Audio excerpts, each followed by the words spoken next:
नमस्कार, मी महेंद्र शेळके, विस्तार अधिकारी, समर सोशल फाउंडेशन कोल्हापूर यांच्या मार्फत अँटाव्ही आणि अँटाव्ह टी याचा वापर आपण नॅरोपॅथीमध्ये ज्या जखमा झालेल्या त्यासाठी करतो आणि आपण आता डायरेक्ट पेशंटशीच बोलूया. तुमचं नाव सांगा. माझं नाव संभाजी तुकाराम कर्जुले.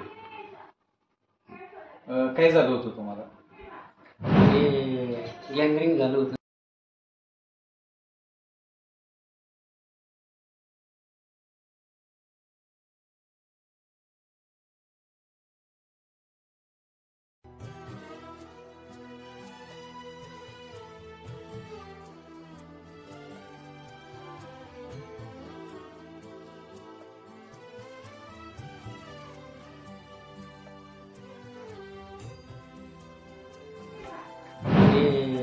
गँग्रीन झालं होतं.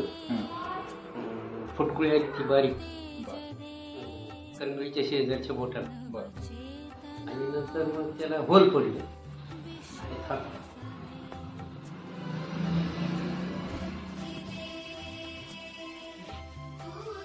होल पडल्यानंतर पुढं होल पडल्याच्या नंतर मग ते दवाखान्यात गेलो. ते म्हटले होईल बरं, औषध दिले आणि नंतर मग घरी आलो तर घरी ते काळं पडत चाललं. काळं पडल्याच्या नंतर डॉक्टरने सांगितलं ते बोट काढावं लागेल. ते बोट काढले तर त्याच्या शेजारचे 2 काळे झाले. परत ते काढल्याच्या नंतर परत 2 काढले. 3 बोटं काढली, करगळी राहिली. परत डॉक्टरने सांगितलं की 2 बोटं काढताना तिथे इन्स्पेक्शन झालं अंगठ्याला, तो अंगठा पण काढून टाकला. आता जखम त्यावेळी कशी होती? ज्यावेळेस कापली त्यावेळेस जखम केवढी होती? त्यावेळेस खड्डा होता, आता तो खड्डा भरून आला.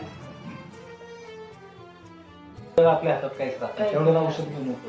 बरोबर, औषध कामच करत. ते कसं काय ओळखायचं? ओळखीतच येत, ओळखीतच येत. आता तुम्हाला प्रॉब्लेम नाही. नाही कशावरून वाटतंय तर माहिती का? लघवीवरून वाटतंय. लघवीला वारंवार जाणे, फेस येणे, लाल लघवी येते, लाल रक्त लघवीतून पडणे, दुसरी गोष्ट क्रिएटिन वाढणे. ते सांगितलं काय वापरतात हे तुम्ही? डी अँटॉक्स डी, अँटॉक्स डी वापरतात. माहिती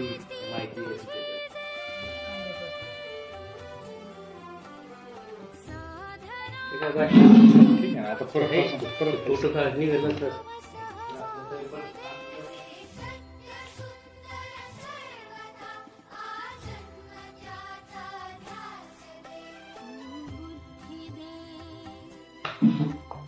औरंगाबादला गेलो ना, तवा जर घेतला तर एवढं झालं. हा ना, पण आता कसं की ते योगायोगाच्या गोष्टी आहेत. त्यावेळेला त्यांना औषधच पचत नव्हतं. पद्धत पण नव्हतं आणि हे सगळं करायचं म्हणल्यावर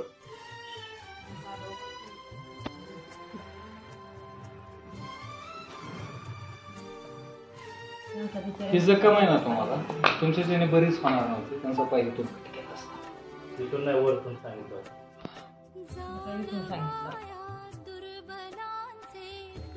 त्यांनी सांगितलं होतं जिथपर्यंत ते असेल ना तिथपर्यंत करायलाच लागणार. गेलं ना सांगितले कालच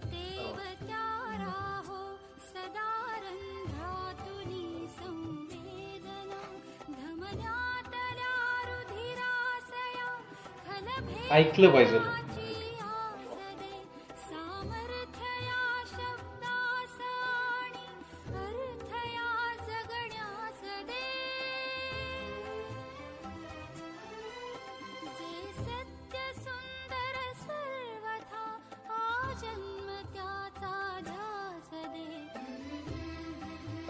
पहिला खड्डे होती, आता खड्डा नाही भरून हे किती दिवसात भरलं तुमचं?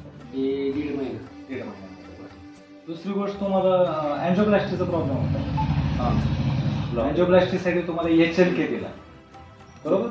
तर HLK घेण्या अगोदर तुम्हाला काय फरक पडत होता? काय पडला होता? HLKची बॉटल घ्यायला आता हे HLK तुम्हाला दिला आपण, कारण तुम्हाला काय झालं ब्लॉकेज चे प्रॉब्लेम झाले होते बरोबर. तुमचं ऑपरेशन झाले का त्याचं? नाही नाही. पण ब्लॉकेज आहेत तुम्हाला. छातीमध्ये धडधड होत होते तुम्हाला. हे चालू केलं तुम्हाला बंद झालं. पूर्ण बंद झालं. आता रिलॅक्स वाटत. आम्हाला आल्यानंतर त्रास होतो.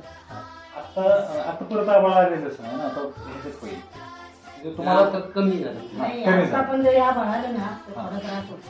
ते थोडंसं म्हणजे आता हे पण चालू आहे आणि हे पण चालू आहे. ब्लॉकेजचा प्रॉब्लेम कमी झाला आणि तुमची जखमी झाली. चहा पण चालू. शुगरची लेवल काय चालू आहे?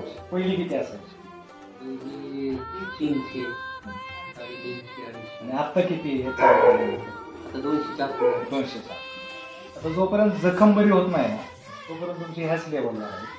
जखम भरली आहे का मग ते लेवल जखम एकदा पूर्ण भरली की तुमची शुगर लेवल सुद्धा कमी होईल. इन्सुलिन वगैरे नाही. इन्सुलिन बंद झालं ना तुमचं. इन्शुरन्स नव्हतं. इन्सुलिन नव्हतं त्यामुळे गोळ्या पण तुमच्या कमी होत्या. दवाखान्यात होते insulin. मग आता दवाखान्यात देतातच ते. देतात. पण आता गोळ्या किती टाइम चालू तुम्हाला? एकच तरी. एकच टाइम चालू. ती पण गोळी बंद होऊन जाईल थोड्या दिवसात.